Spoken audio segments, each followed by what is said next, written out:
Boa noite. Estamos no ar.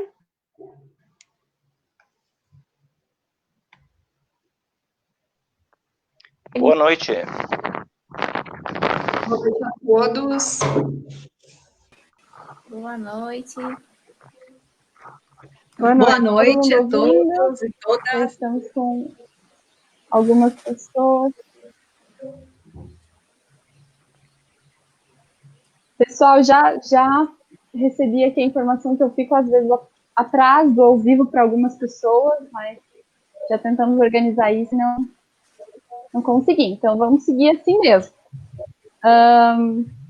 Então, vamos começar, para a gente já não perder muitos minutos.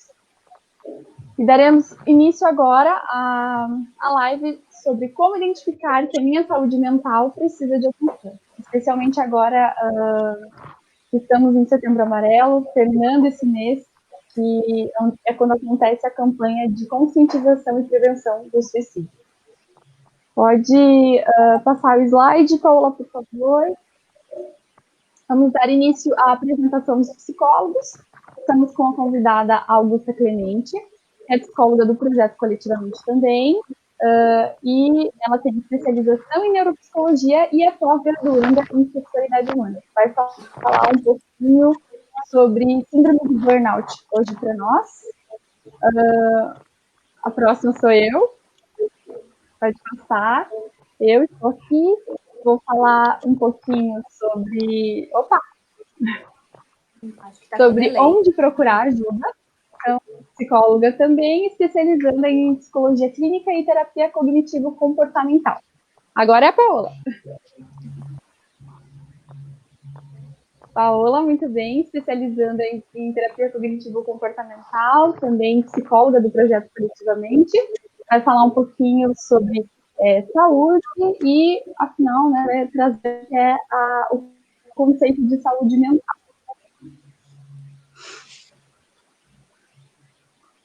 Pode passar. O próximo, psicólogo Pascoal Zani, eu sempre confundo.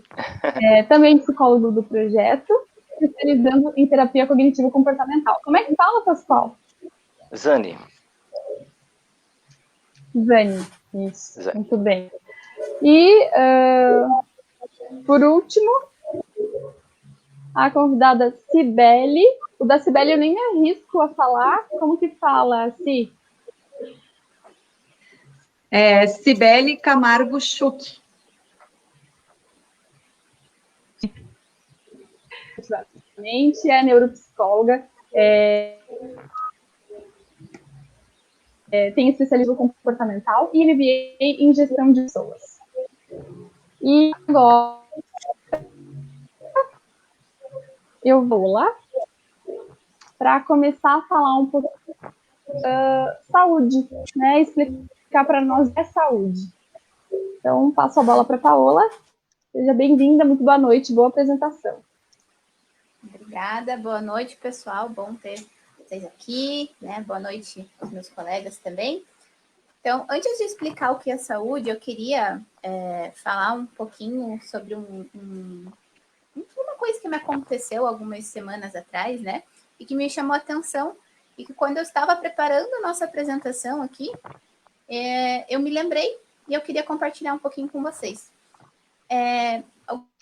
Algumas semanas atrás, eu estava lá, né, respondendo algumas coisas no WhatsApp, e de repente chegou 3 mensagens, né? E as 3 mensagens me chamaram a atenção por ser algo muito parecido, ter algo em comum entre elas, né? Todas elas começavam com um oi ou um boa tarde, e logo em seguida de tudo bem. E isso me chamou a atenção, porque, assim, eu fiquei me perguntando, quando a gente fala esse tudo bem para outra pessoa, a gente está falando isso apenas para começar a cumprimentar a pessoa ali, né? Ou chamar a atenção dela? Ou por que a gente fala isso? Ou porque a gente realmente quer, de alguma forma, dizer para ela que está tudo bem, né? Quer saber como é que ela está. E aí, logo em seguida, eu fiquei pensando também o que eu respondo, né? E aí, logo em seguida, eu falo assim, tudo bem. E por que eu falo esse tudo bem? Porque eu estou bem mesmo? Ou é também por mera né, cortesia ali, só para responder o que a pessoa falou. E logo em seguida também pergunto para ela também, tudo bem. Não sei se vocês que estão nos assistindo fazem isso também, se me contem aí, contem nos comentários se vocês fazem isso também. Mas isso me chamou a atenção. Por que a gente fala esse tudo bem? E o que quer dizer esse tudo bem, né? E por que eu lembrei disso quando estava fazendo os nossos slides? Porque, para mim, dizer tudo bem é dizer que está com saúde. E por quê? Porque a saúde é um estado de completo bem-estar físico, mental e social. Isso pela Organização Mundial da Saúde, né? Então, se eu estou falando que está tudo bem, então quer dizer que tudo isso está bem. O estado mental, o físico e o social. E segundo a nossa lei orgânica, né, que é a lei que rege a nossa saúde aqui no Brasil, a saúde tem como fatores determinantes e condicionantes, entre outros, a alimentação, a moradia, o saneamento básico, o meio ambiente, o trabalho, a renda, a educação, o transporte, o lazer e o acesso aos bens e serviços essenciais. Tanta coisa, né? Então, isso quer dizer que é nossa vida por completo, né? Todos os aspectos, né? O que a gente come, onde a gente mora, a forma como a gente vive, o meio ambiente, tudo está relacionado com a saúde. É a saúde, né? Ou tem como determinante, né? Então, assim, por isso que eu digo que dizer que está tudo bem é dizer que você está com saúde, né? E aí eu faço uma pergunta para vocês sobre a saúde mental, né? Quando a gente fala assim, saúde mental, vocês sabem definir para mim o que é saúde mental? Vocês sabem dizer o que é saúde mental? Se vocês puderem falar aí nos comentários o que vocês acham, para a gente ver se as nossas definições vão bater, se vocês concordam com a gente aqui. Ok? Então vamos mostrar lá. Então, saúde mental não é um conceito definido, né? Os estudiosos ainda estão buscando entender o que é saúde mental. Mas o que a gente já sabe é que a saúde mental é um bem-estar subjetivo que tem relação com a autossuficiência, autorrealização, competência e o nosso estado emocional. Basicamente, traduzindo todas essas palavras aí, né? Difíceis até às vezes, mas o que quer dizer? É a forma como eu vejo as coisas, como eu reajo às situações, às exigências, os desafios, e como eu lido com as minhas emoções, como eu respeito os meus limites, como eu estou em relação com as outras pessoas, como eu me sinto em relação às outras pessoas, como eu me sinto comigo mesmo, né? Então, tudo isso é saúde mental. Que basicamente define essas palavrinhas aí. E não é basicamente, né? Porque saúde mental, eu diria que é a base da nossa saúde. Por que eu diria que é a base da nossa saúde?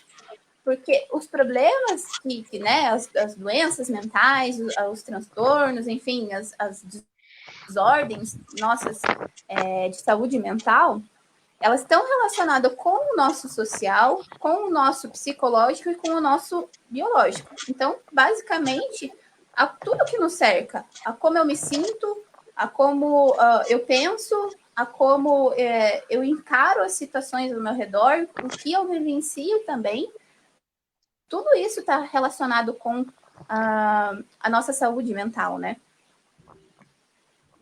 E aqui eu gostaria de apresentar alguns sinais também de quando a nossa saúde mental não está bem. Aqui a gente tem os aspectos sociais que também influenciam na nossa saúde mental, mas eu gostaria de falar hoje, se atentar para a gente se observar para nós mesmos, assim, para a gente olhar para a gente. E para a gente olhar para nós, a gente vai olhar para os aspectos cognitivos, fisiológicos, emocionais e comportamentais. Tudo isso, todos esses aspectos, eles vão aparecer tudo junto e misturado. Mas didaticamente, para a gente entender e conseguir nomear tudo isso, vamos separar nesses aspectos aí. Então, quando a gente fala aí de emocional, a gente pode também falar do humor. Quais são os sintomas que podem aparecer aí? Irritabilidade, sentimento de desesperança, perda de interesse, falta de alegria, tristeza intensa sem uma razão específica, aparente, dos aspectos cognitivos, interpretação negativa das situações, pensamentos de incapacidade, falta de concentração, dificuldade de tomar decisões, autocrítica intensa. Os comportamentais, agitação psicomotora, né? Quando você fica ali, né? Inquieto, assim, fica se batendo ali, isso seria uma agitação psicomotora, inquietação, brigas constantes, lentidão, cansaço, perda de interesse em atividades prazerosas e alguns sintomas fisiológicos, dores estomacais, dores de cabeça, aumento ou diminuição no apetite, dificuldade no sono, né, o aumento ou diminuição dele. O que é importante ficar claro, assim, eu tive um desses sintomas, significa que a minha saúde mental não está legal? Como nós, psicólogos, gostamos de falar sempre, né? Depende, né? O que vai definir tudo isso?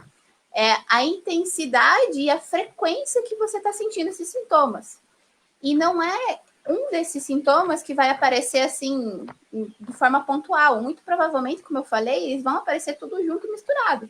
Por exemplo, se eu tenho uma dor estomacal lá, ela pode vir por conta de alguma coisa do humor, uma irritabilidade, né? Se eu não durmo direito, eu vou ter um cansaço. Então, tudo isso vai estar relacionado. Por isso que é muito importante a gente começar a olhar para a gente e identificar esses sintomas. Ok? Se vocês tiverem qualquer dúvida, deixa aí no chat, vão comentando o que vocês estão achando aí também da nossa live, tá, pessoal? Eu vou passar agora a palavra ao meu colega Pascoal, que ele vai falar também desse sintoma aí, que é o estresse, que é um dos sintomas que também mostram que nossa saúde mental não está legal. Então, obrigada, pessoal. Passo a palavra ao Pascoal. Ok, Paulo, muito obrigado. Gente, você já teve estresse? Você está com estresse? Você sabe identificar em qual nível de estresse você está? Comente, coloque um emoji, um joinha nos nossos comentários, participe conosco se você já teve alguma situação de estresse na vida. Vamos lá, vamos participar. Faça algumas reflexões. Como eu estou em relação ao estresse? E que habilidades eu posso desenvolver para buscar o equilíbrio do estresse? Nós temos como definição de estresse partindo do princípio de que o corpo busca o equilíbrio. Então, nós temos uma situação externa que ameaça esse equilíbrio. Ou nós temos a situação do nosso próprio pensamento, às vezes alinhado com a realidade, às vezes não, que também causa ameaças ao nosso equilíbrio. Diante dessas ameaças, o corpo, para se proteger, para reconquistar o equilíbrio, ele provoca uma série de reações bioquímicas. Tudo isso para regular a temperatura, para regular pH, frequência cardíaca. Então, nós temos um processo de busca de equilíbrio que resulta num conjunto de reações.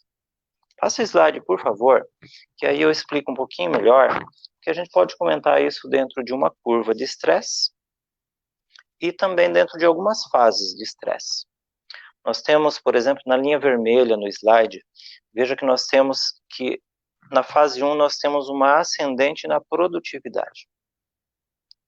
Aumenta um pouquinho e se mantém bem. Na fase de resistência, você ainda produz. E depois nós temos uma descendente, o corpo não está aguentando. Baixa imunidade e você tem baixa produtividade. E aí falo das fases mais especificamente. Fase de alerta é uma fase com limitação temporária, ou por uma situação, ou porque ela se prolonga depois de um modo mais tedioso para a resistência.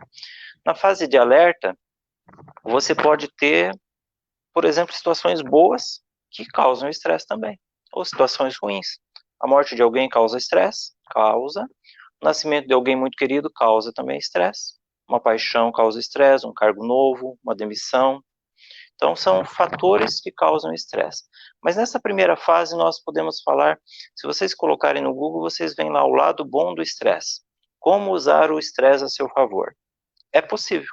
Dentro dessa primeira fase, a gente pode conquistar várias dessas questões chamadas boas.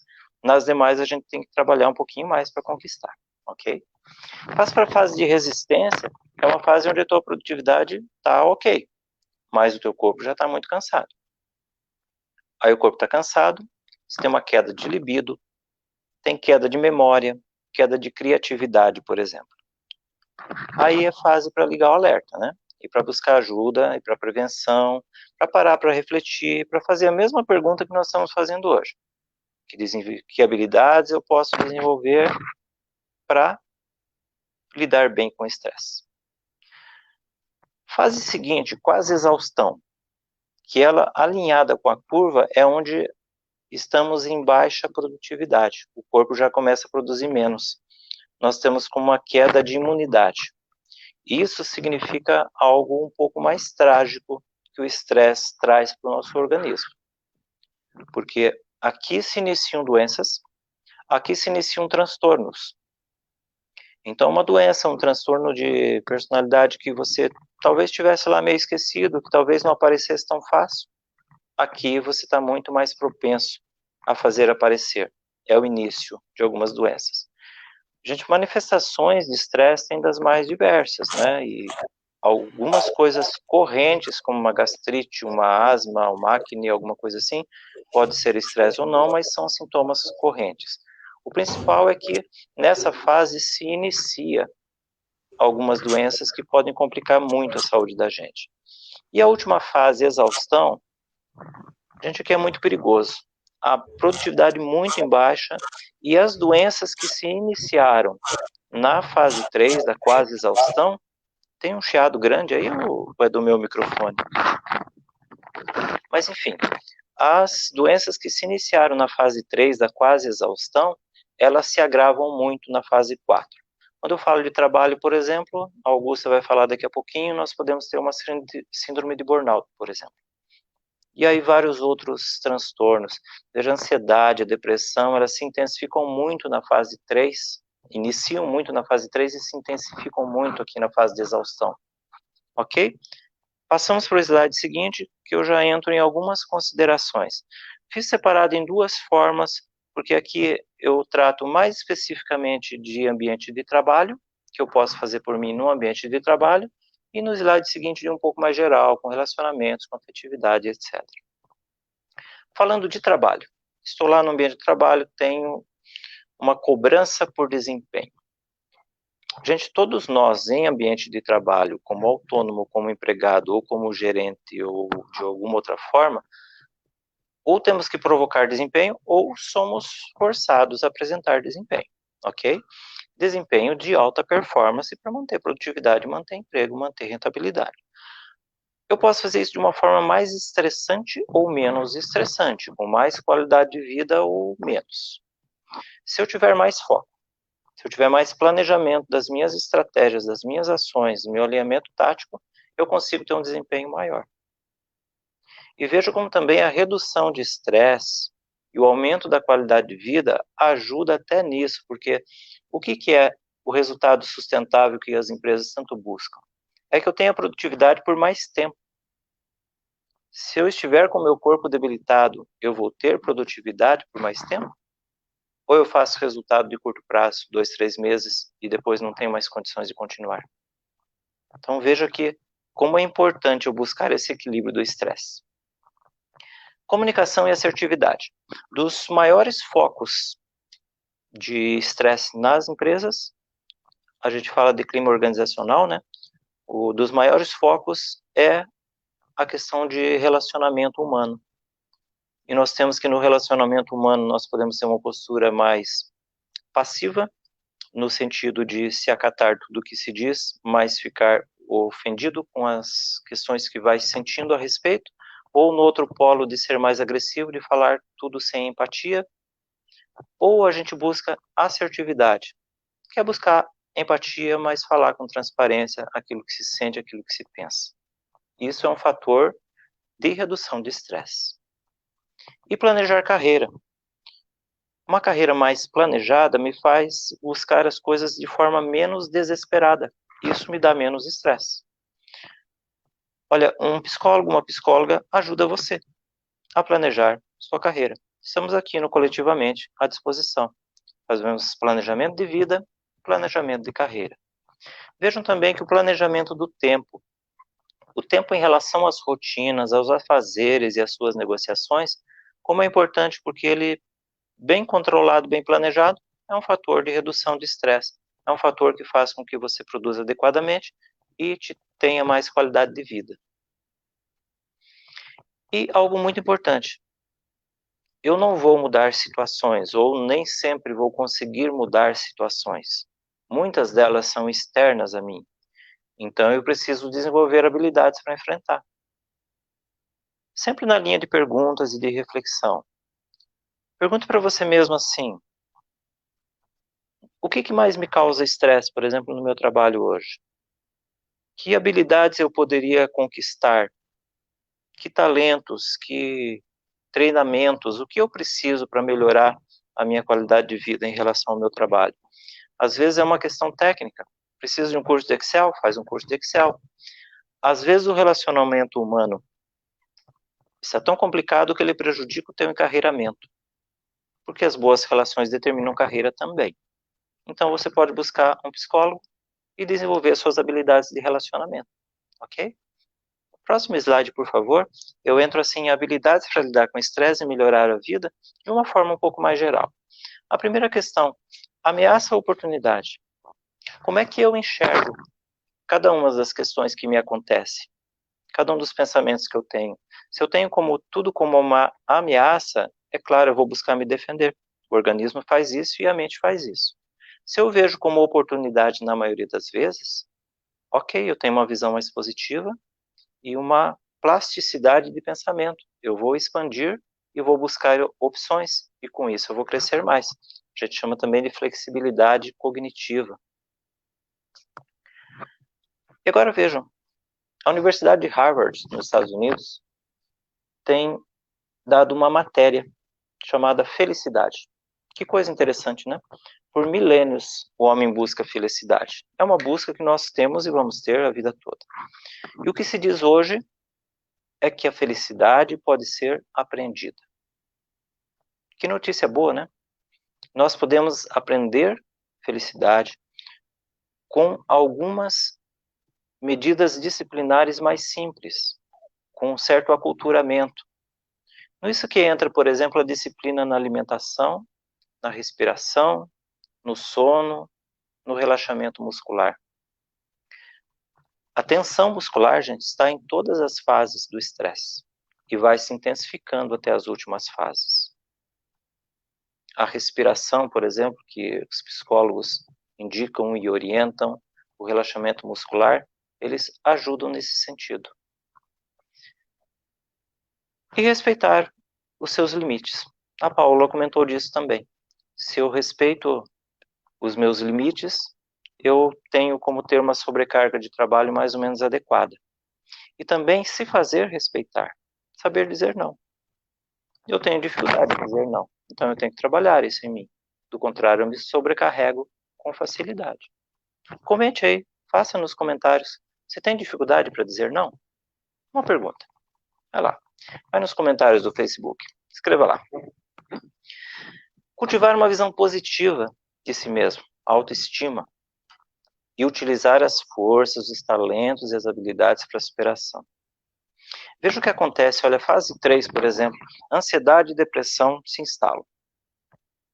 Em menor ou maior grau, isso vai variando de cada um. Mas trazem uma lente mais cinza, a tua visão mais negativa. E veja como isso é terrível naquele sentido de que você esquece as suas próprias forças. Então eu tenho um medo maximizado de uma situação maior e, por outro lado, eu me sinto impotente porque eu não tenho forças. E não é verdade. Venha na psicoterapia conosco para você recuperar as suas forças. Com as forças recuperadas, sim, você tem mais habilidade para enfrentar os desafios. Porque, de novo, muitas situações a gente não consegue mudar. Mas nós podemos mudar o nosso enfrentamento frente a essas situações.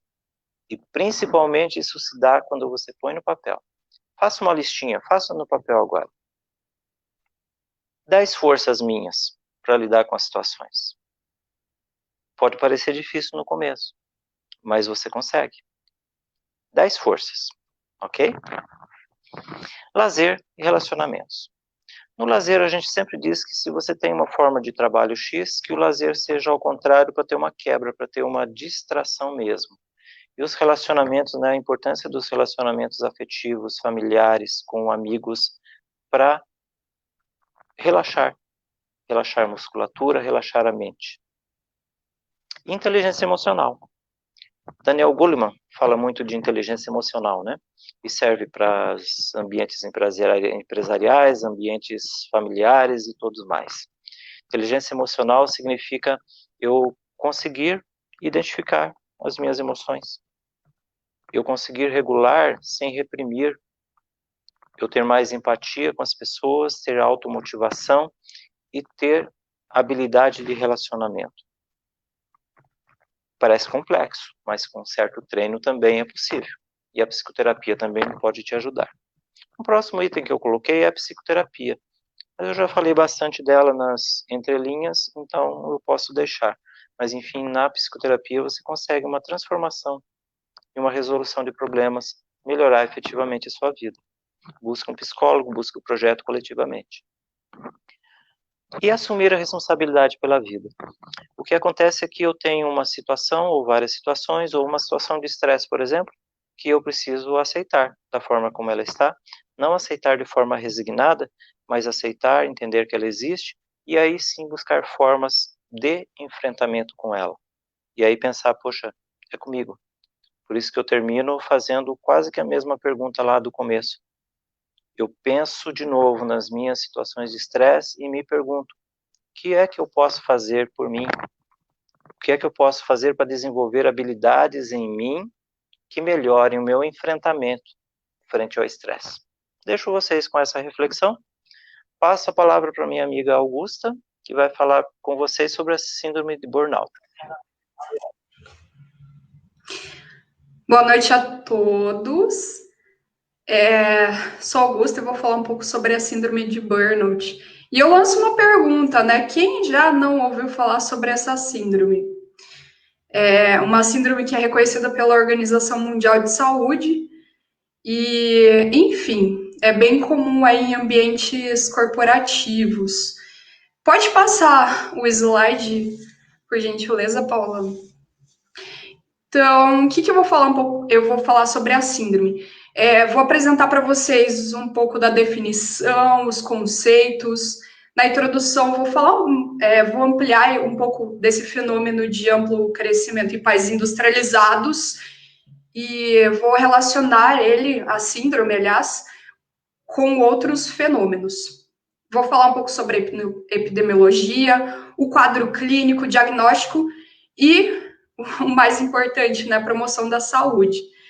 E como conclusão, vou falar um pouco sobre a síndrome e sua importância nos diversos ambientes, né, tanto de forma subjetiva quanto na relação social, enfim, a saúde mental, física e como isso pode influenciar no ambiente.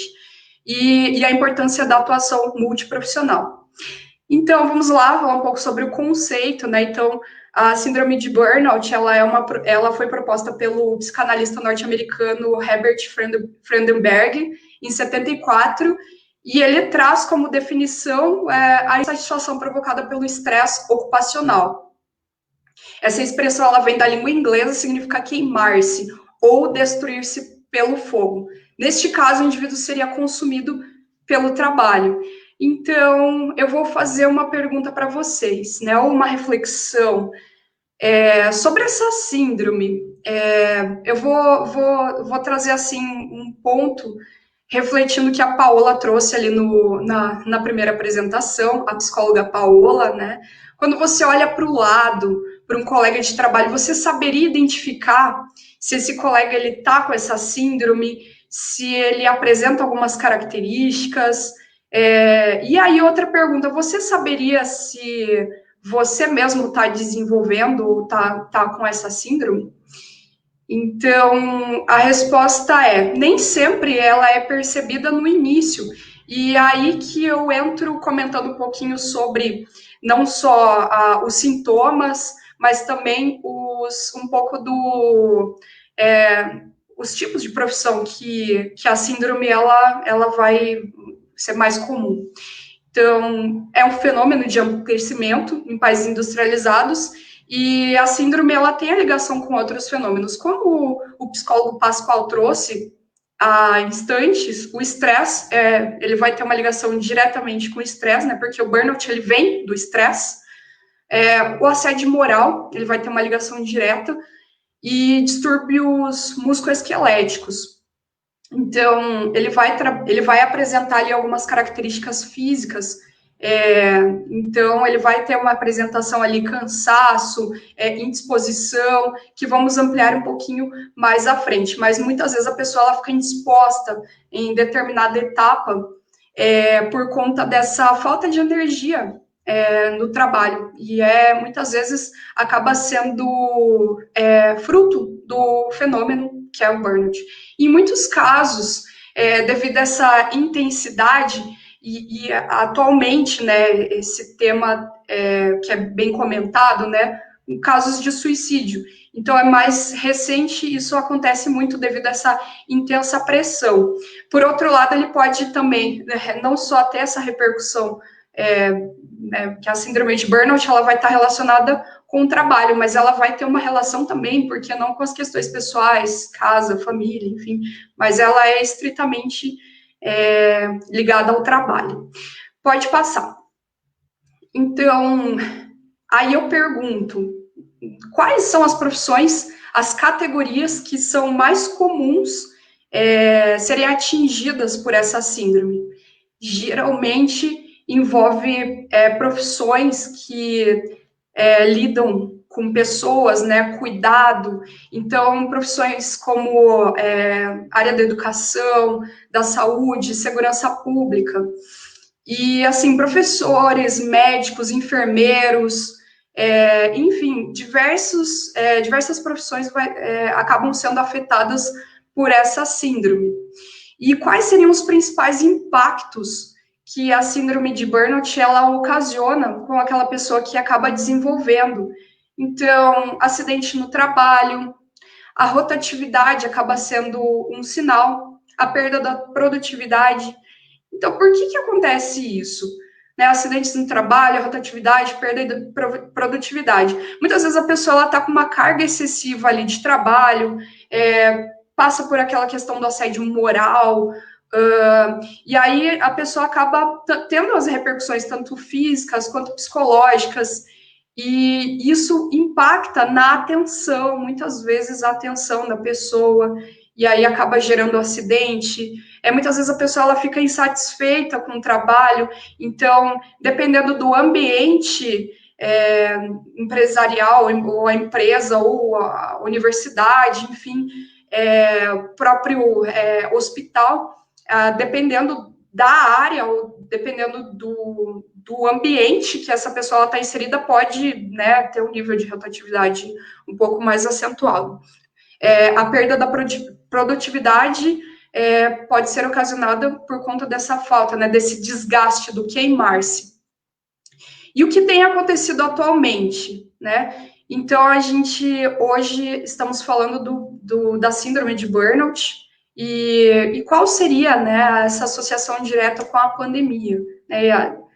Tem uma relação direta, são as adaptações ao contexto pandêmico. Então, as pessoas acabam tendo esse direcionamento aí para a saúde física e a saúde mental. Saúde física, muitas vezes a pessoa, além dessa carga de trabalho, tem que ter esse cuidado ali com a higienização das mãos, o cuidado com a proximidade, distanciamento físico para proteção, uso da máscara, e outras questões ali que estão associadas à saúde mental, até mesmo essa pressão psicológica que muitas pessoas têm passado nesse contexto pandêmico. Será que eu vou perder o meu trabalho? Será que vai ter a redução? E aí, muitas vezes acaba acontecendo. Então, estão ocorrendo muitas adaptações nesse contexto.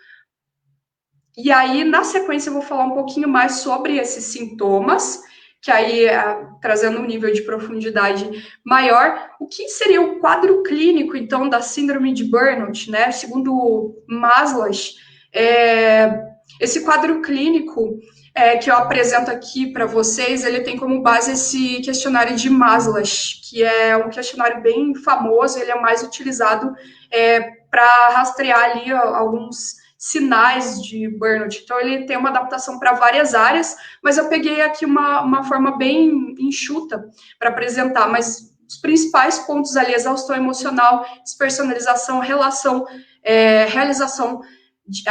redução da realização profissional. Então, alguns dos principais sintomas: sentimento de desgaste emocional, esvaziamento afetivo, debilidade, fadiga relacionados à exaustão emocional, despersonalização. Então, esse ponto aqui eu vou tomar um pouquinho mais de cuidado, que é a insensibilidade e a irritabilidade. A insensibilidade, ela pode ser ocasionada, sim, por esse nível mais intenso de cobrança, de estresse, e por muitas vezes a pessoa ela perde a sensibilidade com isso. Então, muitas vezes você vai olhar para o lado, a pessoa ela acaba perdendo esse norte, essa percepção do outro, de si mesmo, porque ela já não tem nem energia para trabalhar e muitas vezes acaba nem tendo a sensibilidade para ter a consciência do que ela está sentindo e muitas vezes do que o outro. A irritabilidade, o afastamento excessivo, o comportamento desumanizado e hostilizado em relação às outras pessoas. Então, muitas vezes esses podem ser alguns sinais. Enfim, dificuldade com a realização profissional, baixa percepção da competência. Muitas vezes a pessoa vai ter uma baixa autoestima em relação à própria atividade profissional, baixa percepção do sucesso. E sobre o diagnóstico, né? Eu falei alguns pontos ali que estão relacionados ao questionário de Maslow. Então, algumas formas de fazer essa avaliação é a anamnese clínico-ocupacional, o exame periódico de saúde, é importante a pessoa estar atenta com a saúde, e a abordagem preventiva, né, em parceria com a RH, isso no contexto empresarial. E, por que não, né, sempre a relação, a abordagem, a importância da abordagem multiprofissional, médico, psicólogo, psiquiatra, muitas vezes acaba sendo necessário. Então, isso é bastante importante. Pode passar. E, para encerrar, eu vou comentar um pouco sobre a importância, né? Então, como já dito, síndrome de burnout, ele vai ter impacto tanto na saúde física, que a gente trouxe algumas pontuações, então, baixa, dificuldade para realizar aquela atividade profissional, que é devido a pouca energia, saúde mental, então, irritabilidade, alguns pontos. E social, né? Muitas vezes a pessoa acaba perdendo essa percepção dela e do que está acontecendo em torno das outras pessoas. Então, é importante olhar o colega do lado, muitas vezes perceber e dar um suporte. Importância da atuação do psicólogo, né? Sempre importante comentar. É importante ter uma atuação ali multiprofissional, mas o psicólogo ele é bem importante. Abordagem TCC é fundamental. E fica uma dica aí, nesse meio tempo, fora do ambiente de trabalho, praticar um hobby. Então, sempre praticar alguma atividade ali que a pessoa ela se sinta à vontade, se sinta bem com isso.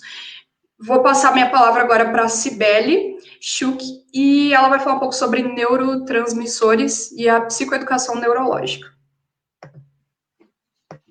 Obrigada, Augusta.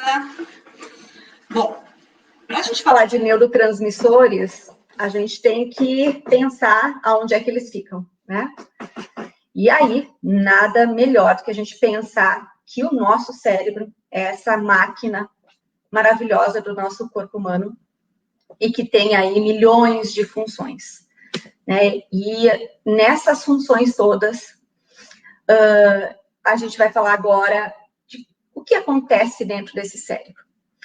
Mas, enquanto eu escutava os meus colegas, isso não está escrito nesse primeiro slide, e eu não fiz esse slide, é um improviso. Enquanto eu escutava a Paola, enquanto eu escutava o Pascoal e enquanto eu escutava a Augusta, eu lembrei que nós nascemos com 1 milhão de neurônios, né? E essa live, ela está sendo direcionada mais especificamente para um público adulto. Mas nesse Setembro Amarelo, onde a gente está falando de saúde mental, será que a gente observa a saúde mental dos nossos pequenos? a saúde mental da nossa criança, do nosso adolescente, do nosso adulto jovem. E aí, quando eu falo de neurotransmissores, eu queria que você, que é pai, mãe, tio, tia, dindo, dinda, avô, avó, observasse como é que está a saúde mental dos nossos pequenos. Então, é um slide que eu não fiz, mas é uma interrogação que eu quero deixar para vocês agora. E a partir disso que eu vou falar, eu quero que vocês pensem em vocês e observem naquilo que a Paola falou lá no início, daquelas características de humor, cognitivo, comportamental, fisiológico, o equilíbrio que o Pascoal falou, o estresse que a Augusta também comentou. Comece a observar também como é que está essas características, esses sintomas, esses sinais nas nossas crianças e nos nossos adolescentes. Como eu disse, não é um slide, não tem nada aqui. Mas observe isso, né? E agora eu vou explicar para vocês um pouquinho, fazer uma psicoeducação bem do meu jeito. Eu não sou médica, mas gosto muito de falar dessa questão aí cerebral, dessas questões todas que acontecem nesse órgão maravilhoso que é o cérebro. E dizer que todas essas funções, elas têm que ser equilibradas, elas têm que estar num equilíbrio, numa organização funcional legal.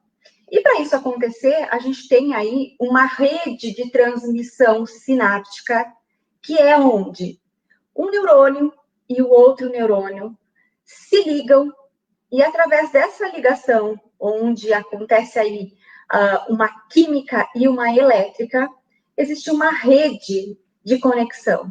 E essa rede de conexão sináptica, né, acontece em milésimos de segundo e espalha, né, uma excitação e uma resposta cerebral, certo?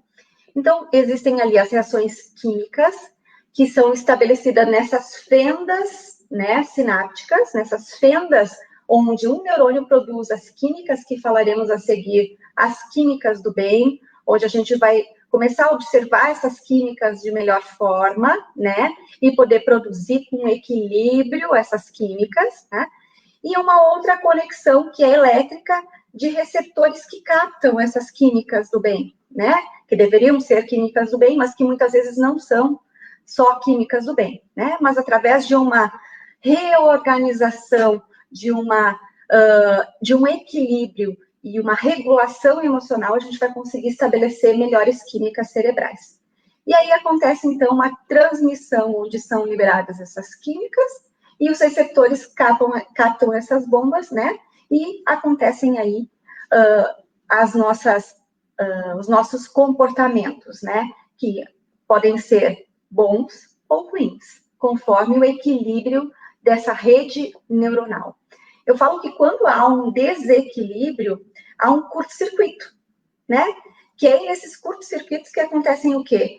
Os transtornos de ansiedade, as depressões, os estados psíquicos de euforia excessiva, aqueles transtornos todos que a gente conhece enquanto psicólogo, mas você, como leigo, ainda não conhece muito, mas às vezes diz, eu estou estressado demais, eu estou nervoso demais, eu estou raivoso demais, né? São aí as químicas que não estão bem organizadas, certo? Então, a gente vai falar agora que eu vou falar das químicas boas, para a gente saber psicoeducar o nosso cérebro, né? Em coisas boas e não em coisas ruins. Então, eu mostro aí para vocês os neurotransmissores, tá? Enquanto eu vou falando, eu vou deixar um lugarzinho ali no chat, né? Vocês têm o chat e eu quero que vocês interajam comigo. Dizendo like se vocês fazem isso e dizendo que não faço, legal, tá? Eu vou dizer que legal que vocês não fazem. Vamos lá. Então, nós temos ali os neurotransmissores, que nós vimos ali anteriormente, que é nessas redes, né, de conexão entre um neurônio e outro, que estabelecem químicas e elétricas. Pois bem, os nossos hábitos, eles geram químicas. E se nós tivermos hábitos legais, hábitos positivos, nós vamos fazer químicas positivas, certo? Mas nem sempre isso é possível. Mas olha só como é possível você fazer químicas do bem. No momento onde você tem, que vocês percebam ali, que as cores de uva, né? A dopamina, a noradrenalina e a endorfina, elas são todas ativadas no nosso cérebro com atividades e comportamentos de bem-estar. Fazer exercício, que é todo médico, todo psicólogo, todo neuropsicólogo, todas as pessoas, os professores de academia falam, faça exercício físico diariamente. Por que será que se fala tanto disso? Porque é nesse momento que o cérebro é ativado com químicas do bem, como a dopamina, a noradrenalina e a endorfina. Então, se você faz isso diariamente, o seu cérebro ele é abastecido de bombinhas químicas, né? Bombinhas, que esse receptor aqui vai poder captar de uma forma organizada. Então, se tem bombas químicas do bem, o receptor capta bombas químicas do bem. Se tem químicas em excesso do mal, ele vai captar bombas do mal, né? Então, olha só, fazendo exercício físico todos os dias, fazendo uma boa massagem e comendo um chocolatinho, que até ontem nós fizemos essa mesma atividade em uma empresa no particular e eu estava um pouco nervosa. E aí eu peguei um chocolatinho antes da live e comi só um pedacinho.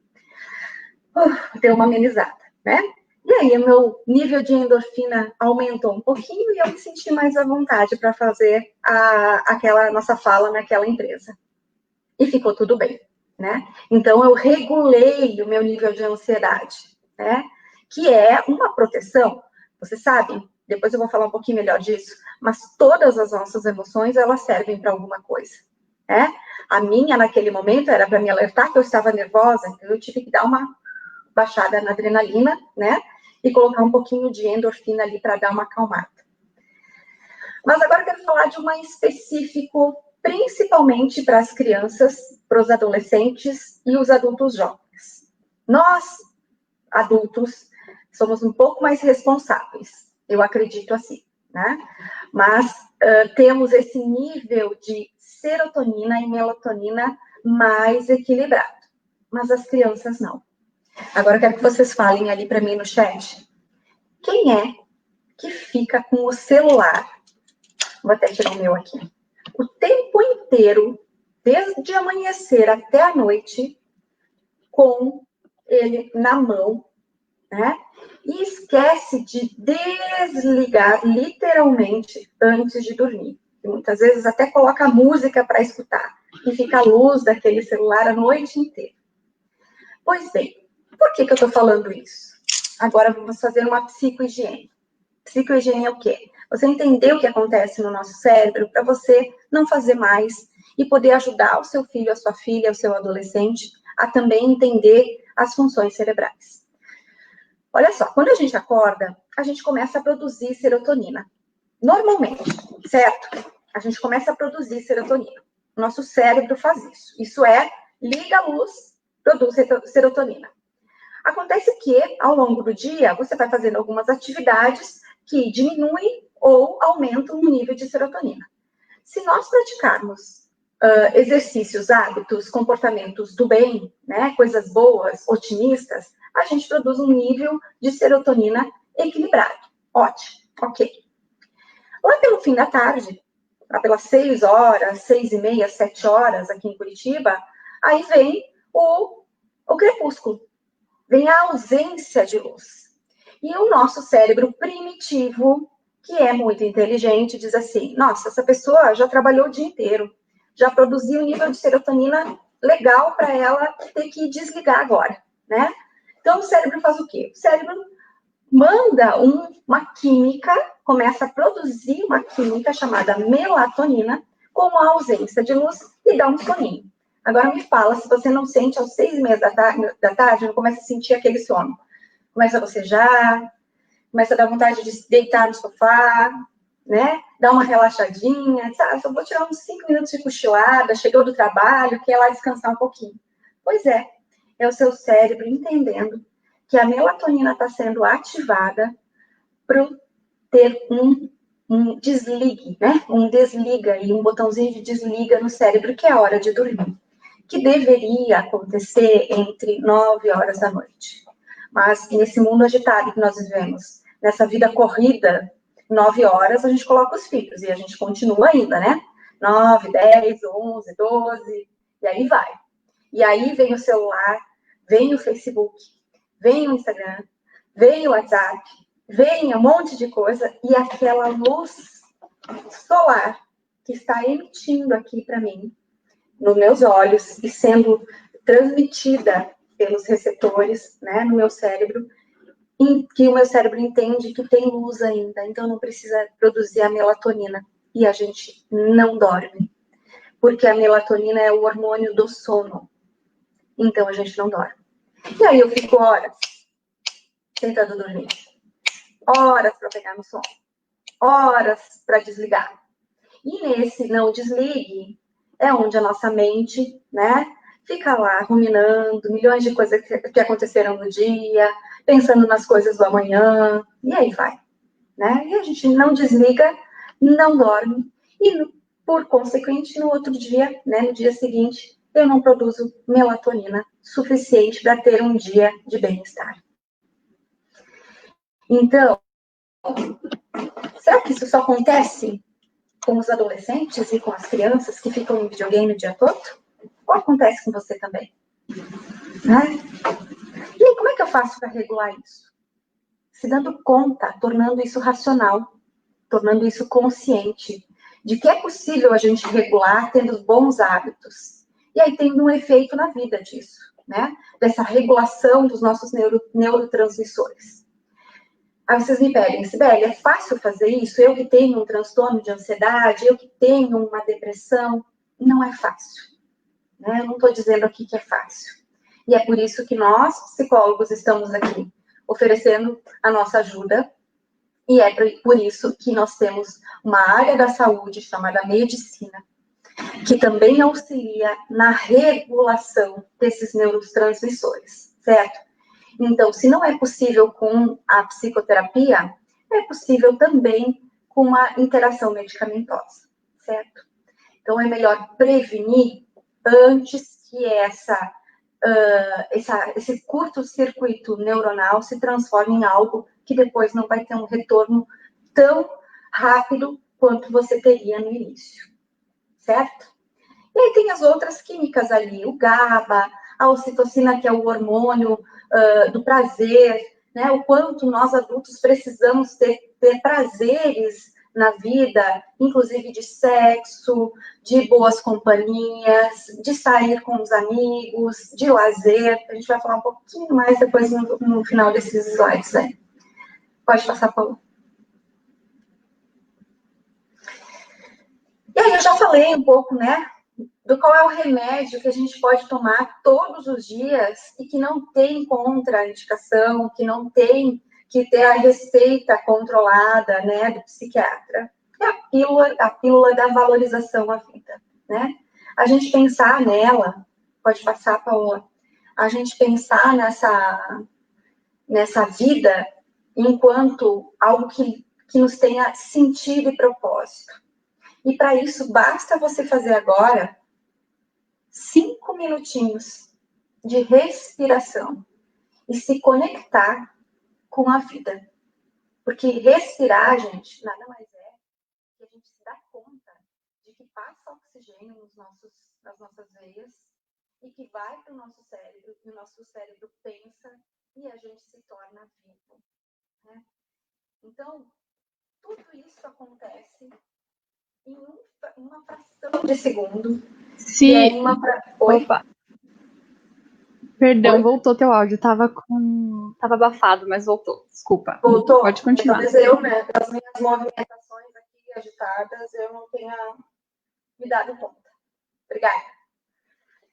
Então, nessa estado de respirar, de se dar conta de que eu estou vivo, eu entendo que é possível eu controlar as minhas emoções, né? Pensar adequadamente e poder transformar o meu comportamento. Isso é a fórmula da comportamental, né? Da cognitiva comportamental. Então, a gente pensa naquilo que a gente está sentindo, que emoção eu estou sentindo, eu penso nessa emoção e equilibro, eu tento fazer uma regulação emocional e me comporto de uma forma mais adequada, certo?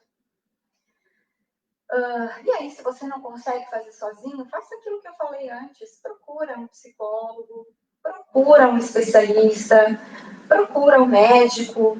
Para o seu filho, procura o pediatra dele. Olha, eu estou sentindo que ele está com algumas desregulações cognitivas, estou sentindo que ele está com o humor alterado, estou sentindo que o comportamento dele nessa pandemia alterou demais, ele não está mais dormindo, ele está o tempo inteiro com raiva, ou com muita tristeza, ou questões fisiológicas, né? De dor de barriga, vômitos excessivos, dor de cabeça. Comecem a observar esses sinais, certo? E aí levem ao médico, ao pediatra, ou se querem alguém que possa entender um pouquinho mais, um neuropediatra, ou se acham que a coisa está demais, um psiquiatra infantil, né? Ou, no caso, um psicólogo que possa fazer uma avaliação e aí depois poder encaminhar para um médico mais especializado.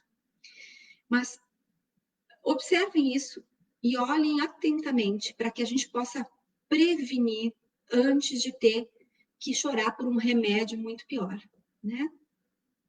Pode passar, Paulo.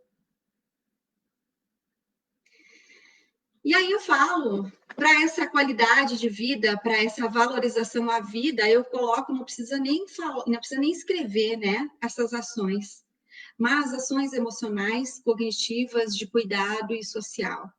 Então, olhem lá, o videogame, o celular, o computador, tentem reduzir isso um pouco, tanto para vocês quanto para as crianças, né? Eu sei de amigas que falam assim, nossa, o dia que eu tirei o computador foi o melhor dia da vida do fulaninho, né, da criança. O final de semana ele conseguiu enxergar, olhar para fora, conseguiu conversar com a gente, conseguiu passear no parque, conseguiu andar a cavalo, conseguiu brincar com os vizinhos, né? Sim, eles conseguem mesmo. Porque ficar no celular o tempo inteiro também não é um equilíbrio.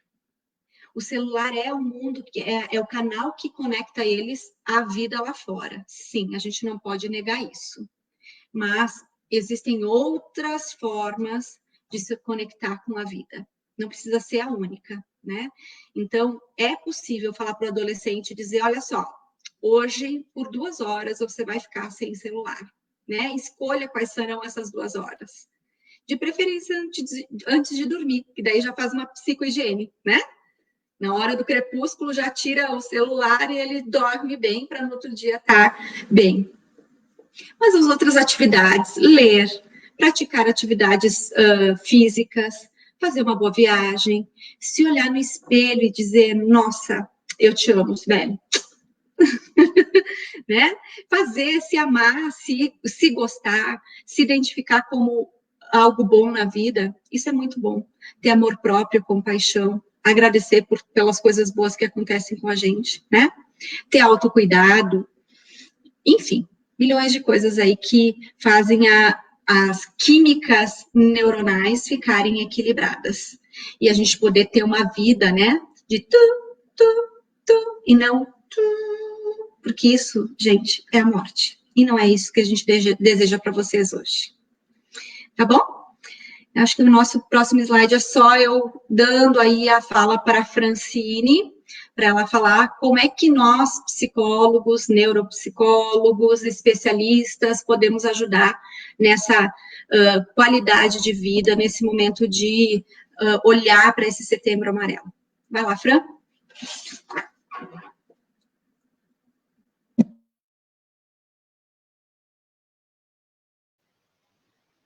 Aí, não posso esquecer de tirar do mudo, né? Ficar falando aqui em silêncio. Todo mundo me ouvindo bem?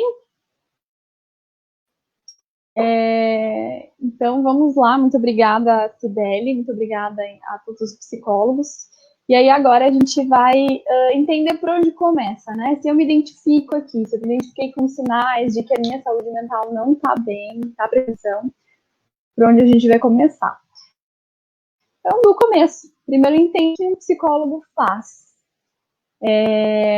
Eu trouxe aqui algumas das falas mais comuns que a gente ouve, tanto nos consultórios de psicologia, quando os próprios pacientes trazem, ou então relatos de familiares que eles já ouviram, e que provavelmente vocês também já podem ter ouvido a respeito do trabalho do psicólogo.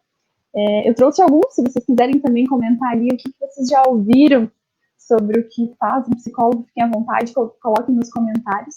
Mas esses que eu trouxe são muito comuns e são falas deturpadas sobre a atuação do profissional da psicologia. Entre elas, então, é muito comum ouvir que o psicólogo é aquele que cuida de louco, ou seja, as pessoas procuram acompanhamento, tratamento, uma consulta psicológica quando são malucas, doidas. Ou então que o psicólogo é um conselheiro, que a gente vai ao psicólogo, paga um psicólogo para que ele nos aconselhe a respeito das questões da nossa vida. Tem também aquela que é bem frequente, que eu vou ao psicólogo para ficar falando e ele fica fazendo cara de paisagem, né? Ele faz cara de paisagem enquanto eu falo. O psicólogo também é leitor de mentes, acontecendo na sua mente, está te analisando o tempo todo, claro, se você for a uma consulta, obviamente que sim, mas não um psicólogo o tempo todo, em todos os minutos do dia dele, vai estar fazendo isso. E que o psicólogo é capaz de qualquer conflito. Então, essas são algumas das frases mais comuns e equivocadas sobre o trabalho do psicólogo. Se vocês conhecerem outras que eu não coloquei aqui, podem deixar nos comentários. E aí, de onde que vem, né, essas frases? Elas vêm de algumas concepções que são passadas historicamente na sociedade e a gente é acostumado a entender e interpretar algumas coisas de certa forma, contribuem para que as pessoas acreditem naquilo que foi colocado. Uma delas, que está muito, muito frequente e atualmente uma das formas da atuação do profissional também da psicologia, que é desmistificar essas crenças, é de que há um medo de ir ao psicólogo. Até por conta do que é falado, né, especialmente porque é entendido que vai ao psicólogo quem é doido, quem é maluco, enfim, as pessoas começam a desenvolver esse medo e não começaram isso agora. Uma outra coisa também, uma outra concepção equivocada, que já foi bem abordada aqui pelos outros psicólogos, de que saúde se trata apenas de saúde física. E a psicóloga Paola, falou já no comecinho que não é essa definição de saúde, os demais psicólogos vieram trazendo outras questões de saúde e que não envolvem apenas o fisiológico. Entretanto, como a psicóloga neuróloga Cibele trouxe, muitas questões, muitos fenômenos psíquicos fisiológicos, né, que a química e esses neurotransmissores, essa química, ela é sim fisiológica também, mas também são fenômenos psíquicos. Outra concepção equivocada é de que precisar de alguma medicação para regular, por exemplo, esses neurotransmissores é uma falha, de que sentir algumas emoções é feio, algumas emoções desagradáveis, como, por exemplo, raiva, medo, culpa, inveja. Então, experimentar alguns sentimentos desagradáveis é feio. Chorar ou falar sobre as nossas emoções é fraqueza. E ter algum transtorno psicológico ou passar por algum problema psicológico é falta de Deus. Algumas dessas concepções, erradas, como eu bem coloquei, contribuem para que, no geral, as pessoas concluam que elas não precisam ir ao psicólogo. Só que tudo que eu falei aqui são concepções equivocadas. Então, o que faz, né, afinal? Vamos entender. Pode passar, Paola, por favor. Dessa lâmina. Todas essas concepções equivocadas são resultado de achismos, falta de conhecimento, a desinformação sobre o si, o que faz o profissional, o preconceito e muitas vezes também experiências ruins que algumas pessoas têm quando vão ao psicólogo e contribuem também para mais essas concepções. O que seria uma experiência ruim? Algumas pessoas às vezes abrem a oportunidade, se entregam em algum momento. Se entregam, não necessariamente, mas elas se permitem aí ao psicólogo uma vez, mas por alguma razão não gosta, tem alguma experiência ruim, e costumam associar isso à profissão e não necessariamente fazem a separação de que aquilo pode ter mais a ver com aquele profissional específico do que com a profissão em si. E eu vou dar um exemplo que eu costumo falar até para os pacientes quando eles vêm para o consultório, e que é mais para a gente refletir realmente sobre a atuação do psicólogo. Muitas vezes, quando as pessoas procuram algum profissional de saúde e não, por um motivo, e não gostam do atendimento, da forma como aquele profissional falou, algo que ele fez. Por exemplo, eu vou ao dentista porque eu quero fazer algum tratamento nos dentes, quero resolver alguma coisa relacionada aos meus dentes, e eu não gostei da forma como aquele dentista me tratou, como ele me disse algo que me desagradou. É muito comum que, quando isso aconteça, eu busque outro profissional. Eu busque um outro dentista para resolver esse problema. O que não costuma acontecer atualmente dentro da área da psicologia, no campo da psicologia. É muito comum que algumas pessoas, às vezes, tenham algumas experiências ruins que podem ter com qualquer profissional da saúde, considerando que um profissional não vai agradar a todo mundo. A partir disso, passem a disseminar mais essas falácias, né, que também é um resultado da falta de conhecimento necessariamente sobre a profissão. Mas agora vamos passar para o que faz de fato, né, o profissional da psicologia. Então, o profissional da psicologia não é uma figura mística, não é adivinho, não está lendo mentes e nem o tempo todo analisando as coisas das pessoas ao seu redor. Não quer entender somente sobre a sua infância. Não é um médico, portanto, não prescreve medicação. E também, propriamente, um conselheiro. Não está ali para aconselhar sobre o que você deve fazer na sua vida e com as suas demandas. Então, afinal, o que faz, de fato, então, o psicólogo? Vamos lá tentar pôr isso em pratos limpos, para que a gente contribua para levar a informação e o conhecimento a respeito da profissão. Então, primeiro de tudo, o psicólogo é um profissional da saúde, né? Como a gente já entendeu aqui, saúde não está restrita ao físico, né? Então, saúde é um conjunto e o psicólogo também faz parte do campo de atuação da área de saúde.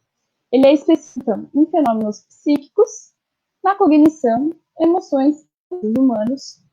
Ele é um profissional que tem que estar sempre em constante aprimoramento, como todos os demais profissionais da saúde, porque a psicologia é embasada em uma ciência, e, portanto, ela pode estar sempre se atualizando, então o psicólogo está acompanhando isso. Ele estuda os diferentes fatores relacionados à forma como as pessoas se sentem, agem e pensam, e os principais objetivos do psicólogo sim, diagnosticar, tratar e prevenir doenças mentais, mas também promover vida e bem-estar. E as demandas que surgem no consultório não são apenas relacionadas a doenças mentais, por exemplo. Pode passar, Paola, por favor?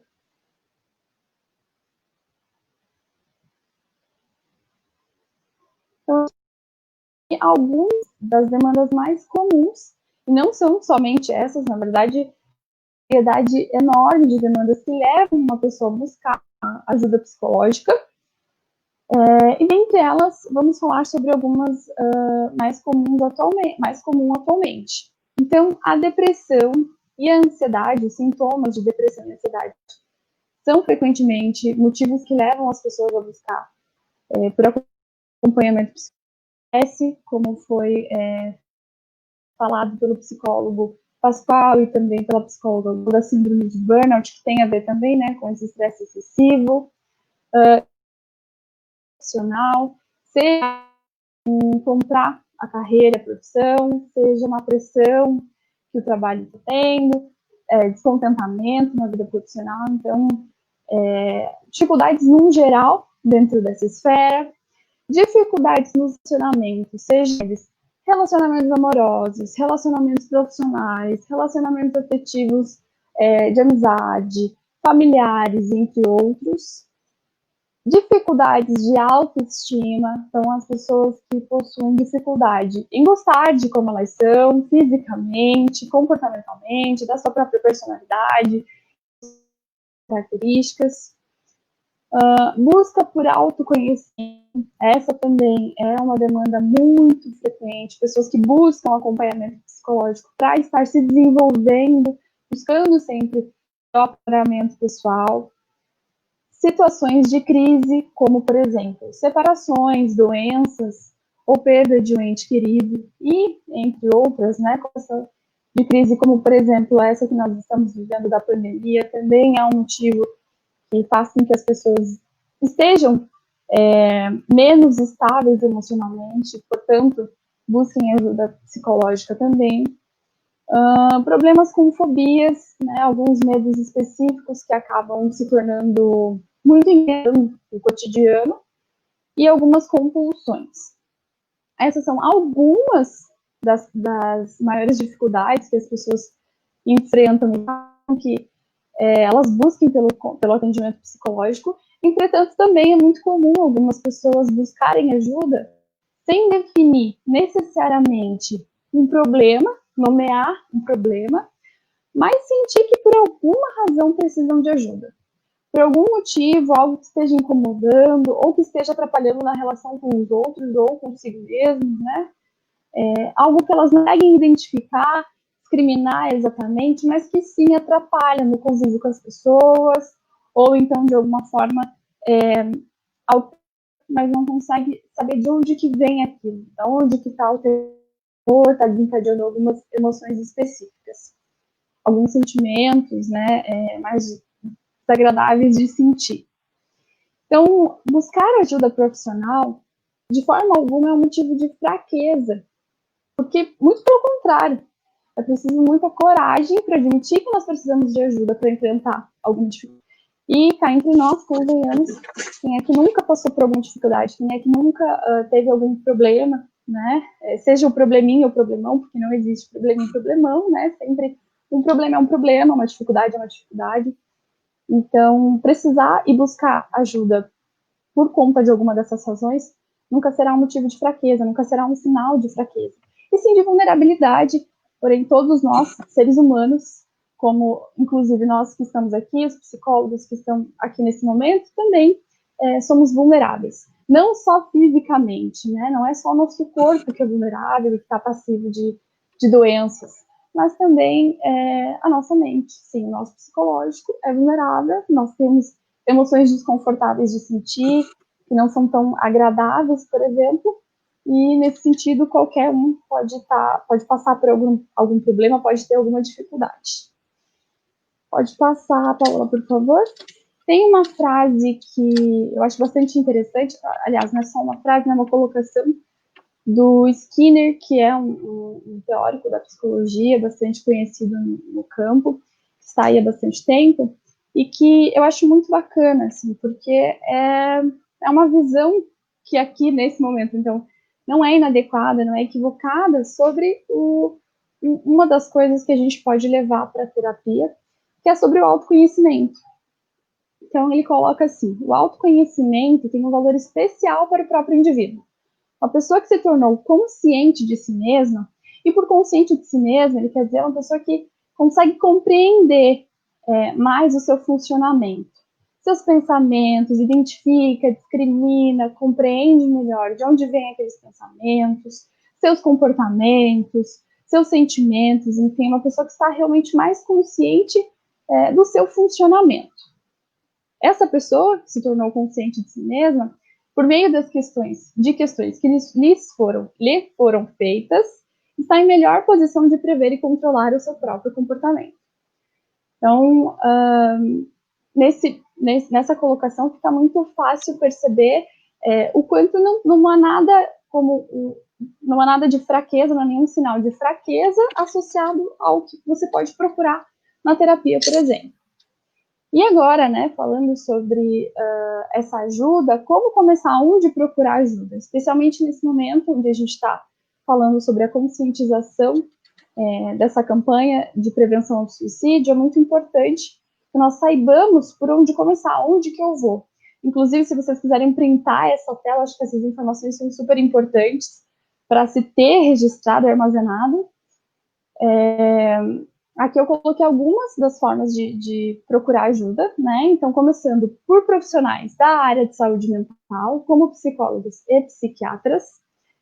Algumas faculdades de psicologia e medicina fornecem o atendimento psicológico e psiquiátrico de forma acessível à sociedade, ainda com acadêmicos, né, das profissões. Nos CAPs, nas unidades básicas de saúde, seja saúde da família, os postos e centros de saúde, também é possível encontrar ajuda. Nos projetos sociais da cidade que trabalham na causa, envolvidos com a causa.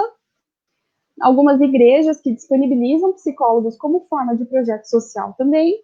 Em casos de emergência, né, tanto por alguém que esteja passando por alguma dificuldade e esteja passando por um momento emergencial, ou até mesmo para alguém que você conheça, é possível acionar o SAMU, né, pelo 192, o UPA 24 horas, prontos socorros perto de casa e hospitais próximos da região. Então, em qualquer situação de emergência é possível acionar essas unidades. E a gente trouxe também aqui o projeto Coletivamente, que é de iniciativa social, e que tem o intuito de levar atendimento psicológico online de uma forma acessível. Pode passar, por favor. Vou falar um pouquinho mais, né, sobre o projeto.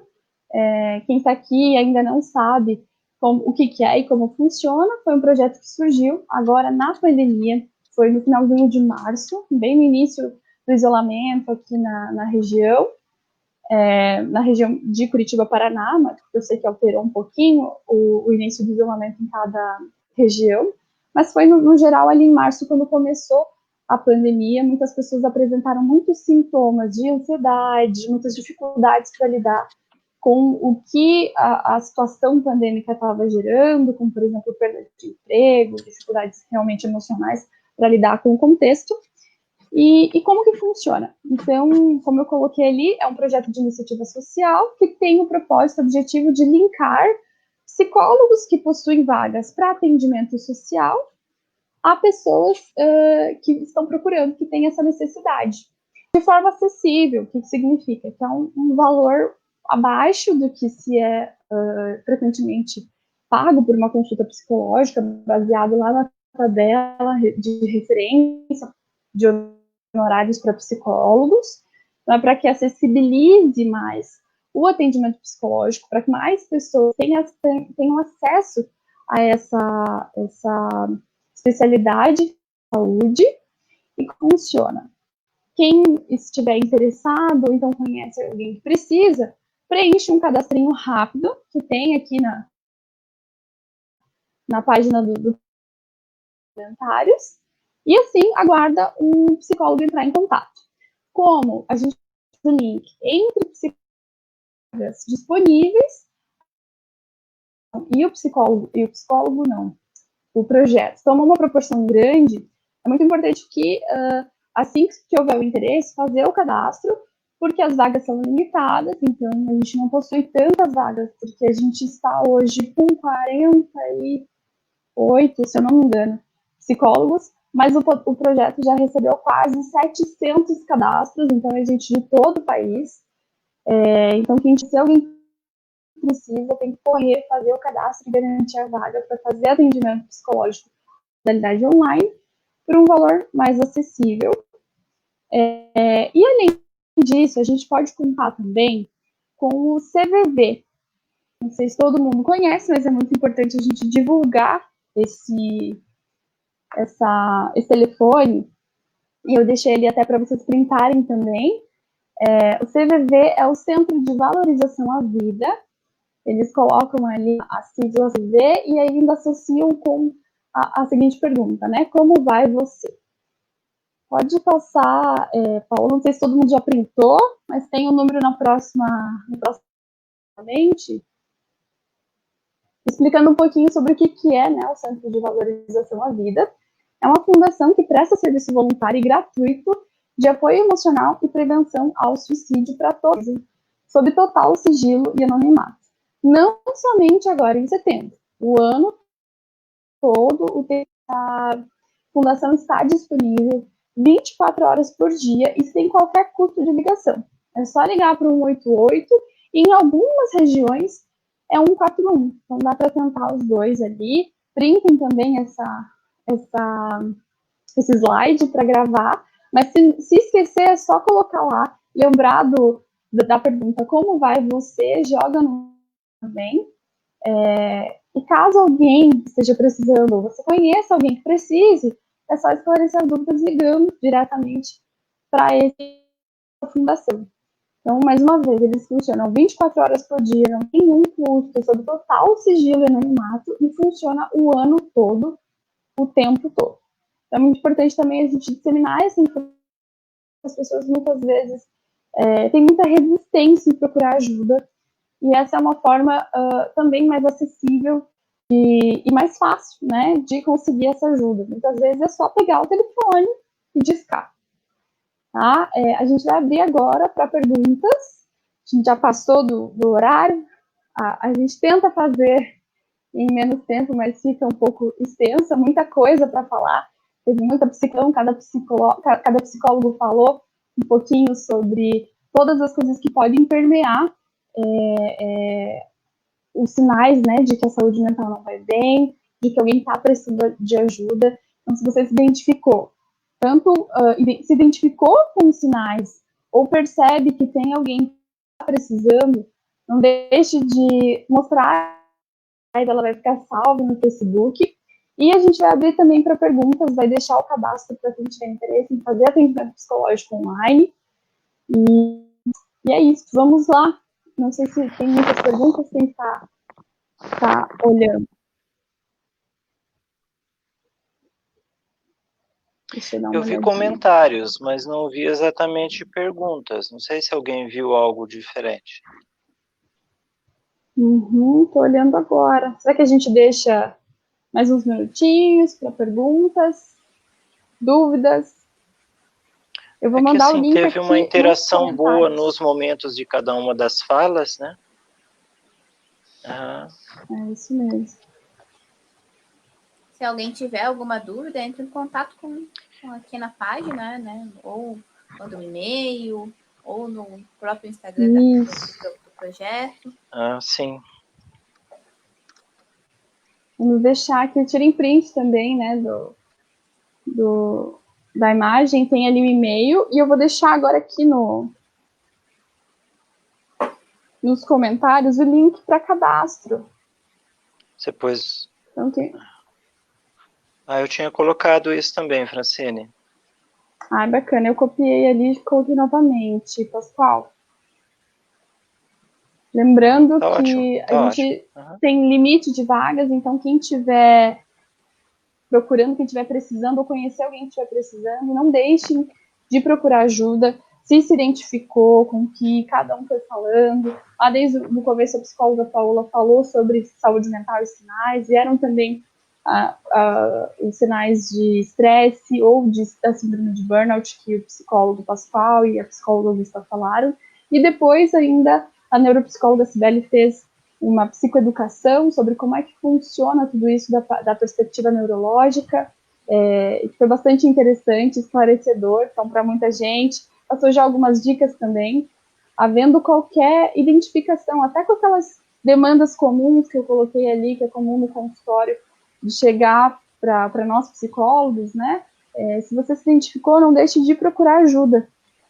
Não deixe de espalhar essa informação também, de ajudar a gente a desmistificar o trabalho do profissional da psicologia, para que cada vez mais as pessoas aceitem e melhor o que é o trabalho desse profissional, assim como a medicina teve que passar há muito tempo atrás, né?